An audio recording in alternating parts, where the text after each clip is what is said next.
हमारे साथ डॉक्टर सविता वर्मा मौजूद हैं पीजीआईएम्स रोहतक से। हमारे साथ डॉक्टर सविता, बहुत बहुत धन्यवाद समय देने के लिए। और जो ये वैक्सीन की खबर है, जिस तरह से ये आम लोगों को मुहैया कराई जा सकती है, लेकिन उससे पहले कब तक आएगी, तमाम लोगों के जहन में सवाल हैं। आपकी पहली प्रतिक्रिया? हमें तो उम्मीद है कि ये इस साल के आखिरी तक ये वाली वैक्सीन भी और जो कोवैक्सीन जिस पे हम काम कर रहे हैं और कैडिला की जो वैक्सीन है, तीनों ही वैक्सीन हमें उम्मीद है कि इस साल के अंत तक अवेलेबल हो जाएंगे सबके लिए। लेकिन डॉक्टर वर्मा, ये कहा गया कि जो ऑक्सफर्ड की वैक्सीन है वो तीसरे यानी अंतिम चरण में, कहा जा रहा है कि वो ह्यूमन ट्रायल्स के तीसरे चरण में, लेकिन अभी कैडिला और भारत बायोटेक की जो है वो किस स्टेज में है? पहला दूसरा चरण ये भी चल रहा है, तो ऐसे में क्या ये मान करके चलाया कि इस दोनों वैक्सीन एक साथ आ भी सकती है? इस बात की पूरी संभावना है, कोशिश की जा रही है? कोशिश, हाँ जी, क्योंकि हमारे यहाँ क्या है कि हमारे यहाँ कैडिला को भी और कोवैक्सीन हम लोगों को दोनों को फेज 1 और फेज 2 ट्रायल्स करने की परमिशन मिली है, 2 फेजेस की। और उन्होंने क्या किया कि इन दोनों फेजेस में जो जितने हम हेल्दी वॉलंटियर्स ले रहे हैं उनका नंबर बढ़ा दिया है।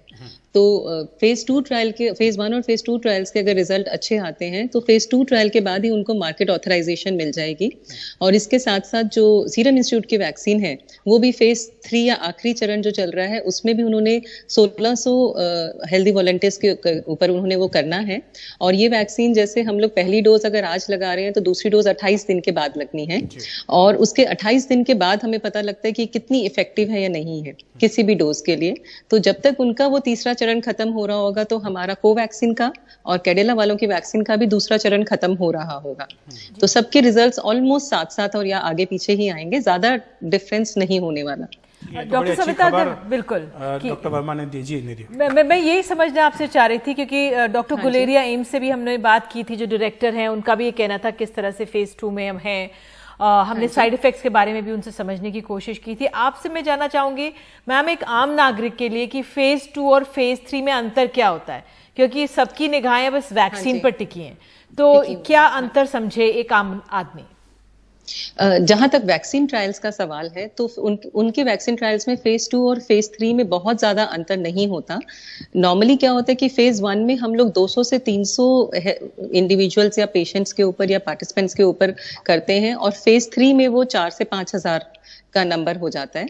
क्योंकि लेकिन इस टाइम एक डिजीज की गंभीरता को देखते हुए ये किया गया है कि फेज 2 में ही वो नंबर और फेज 1 में ही वो नंबर बढ़ा दिए गए हैं। जैसे कोवैक्सीन के ट्रायल में फेज 1 नॉर्मली सिर्फ 40 या 50 लोगों पे किया जाता है, लेकिन हमने वो फेज जो है 375 लोगों के ऊपर किया है, और फेज 2 ज्यादातर 200 या 300 लोग ऊपर होता है। और उसमें भी नंबर बढ़ा के हमारा फेज 2 में हम लोग 750 लोगों पे ये करने वाले हैं। सो 1125 लोगों पे हम ऑलरेडी फेज 1 और फेज 2 में ये स्टडी वैक्सीन देखने वाले हैं। इसकी सेफ्टी तो अभी एस्टैब्लिश हो ही गई है कि सेफ्टी में ज्यादा इश्यूज नहीं आ रहे। ये कितनी इफेक्टिव होगी उसके रिजल्ट्स अभी आने वाले हैं, आने बाकी हैं। तो ये फेज 1 और फेज 2 में ही हम लोग 1125 लोगों को कवर कर रहे हैं। तो जो फेज 3 में हम देखने वाले थे, फेज 3 में क्या होता है कि हम ऑल ओवर इंडिया ज्यादा सेंटर्स लेते हैं। तो इन वैक्सीन के लिए हम ऑलरेडी 12 से 13 सेंटर्स सेकेंड फेज में भी ले ही रहे हैं।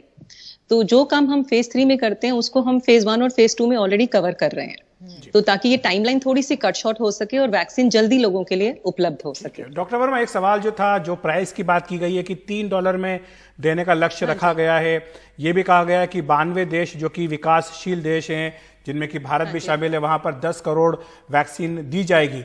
तो अगर हम बात करें जो भारत में विकसित की जा रही है वैक्सीन, उसकी कीमत को लेकर के, और साथ ही ये जो कीमत रखी गई है $3 यानी करीब ₹225, इसको आप किस तरह से मानती है? तो बहुत ही अफोर्डेबल कॉस्ट होगी। क्या ये भी कोशिश सरकार की होगी कि जो गरीब तबका है उसको मुफ्त में वैक्सीन दी जाए? और साथ ही अगर हमारे यहाँ वैक्सीन जब बनती है तो किसको प्राथमिकता दी जाएगी देने में? क्योंकि पीएम की ओर से स्पष्ट कहा गया है, पीएम मोदी की ओर से, कि जो हमारे हेल्थ वर्कर्स हैं, जो फ्रंटलाइन वर्कर्स हैं, उनको सबसे पहला वैक्सीन जो है देना होगा। हाँ जी, ये तो है। हमारे गवर्नमेंट ऑफ इंडिया का जो शेड्यूल है उसके अंदर जो हमारा इम्यूनाइजेशन शेड्यूल है, एज इट इज वो पूरे ऑल ओवर इंडिया हमारे यहाँ बहुत सारी vaccine free of cost government setups में लगाई जाती हैं, ताकि हमारी पब्लिक और बच्चे प्रोटेक्टेड रहें। तो हमें उम्मीद है कि जो कोविड की जो वैक्सीन आएंगी वो भी हमारी government of India free of cost government setups में ये प्रोवाइड करने वाली हैं। तो उस सेंस में जितने भी गरीब लोग हैं या जो इसको अफोर्ड नहीं कर सकते, उनके लिए गवर्नमेंट सबको प्रोवाइड कराएगी। हमें ये उम्मीद है कि ऐसा होने वाला है, क्योंकि बाकी सब वैक्सीन भी फ्री ऑफ कॉस्ट हमारे सेटअप्स में मिलती हैं। गवर्नमेंट सेटअप्स में। बिल्कुल डॉक्टर सविता, लेकिन हमेशा जब सस्ते दरों की बात आती है तो होर्डिंग की भी हमारे यहाँ खबर आती है, हमारे यहाँ ब्लैक मार्केटिंग की खबर आती है। अब हाइड्रोक्सीक्लोरोक्विन की बात जिक्र कर लें, जब वो उपलब्ध हो रही थी किस तरह से एकदम गायब हो गई मार्केट से, या मिल भी रही थी तो बहुत महंगी वो मिल रही थी।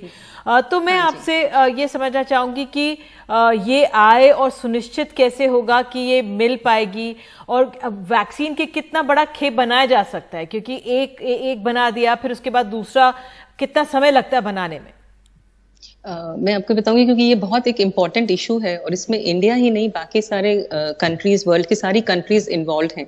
तो WHO ने भी कुछ गाइडलाइंस दी हैं जिसके तहत ये है कि सब कंट्रीज को इक्वली ट्रीट किया जाए और हर कंट्री के नागरिक को वैक्सीन अगर बनती हैं या दवाइयां अगर बनती हैं तो वो अवेलेबल हों। तो वो जो गाइडलाइंस हैं उनके लिए हर कंट्री बाध्य है, और जब भी हमारी किसी भी कंपनी को वैक्सीन बनाने के लिए, दवाई बनाने के लिए परमिशंस दी जाती हैं तो वो भी कुछ ना कुछ रूल्स के अंदर बाध्य होते हैं। तो ये तो एक बहुत इंपॉर्टेंट इशू है। तो इसमें मुझे नहीं लगता कि होर्डिंग का इतना इशू आने वाला है, क्योंकि अगर गवर्नमेंट अपने टेंडर्स निकाल के और गवर्नमेंट ही वैक्सीन को खरीद कर प्रोवाइड करती है हॉस्पिटल सेटअप्स के अंदर, तो होर्डिंग ज्यादातर प्राइवेट मार्केट्स में होने के चांसेस ज्यादा होते हैं। गवर्नमेंट सेटअप और गवर्नमेंट की के अंदर होर्डिंग के चांसेस बहुत कम होते हैं। बहुत बहुत शुक्रिया आपका डॉक्टर वर्मा इस तमाम जानकारी के लिए। उम्मीद करें कि जल्द से जल्द आपको कामयाबी मिले और लोगों को इस बीमारी से निजात मिले। शुक्रिया आपका। धन्यवाद।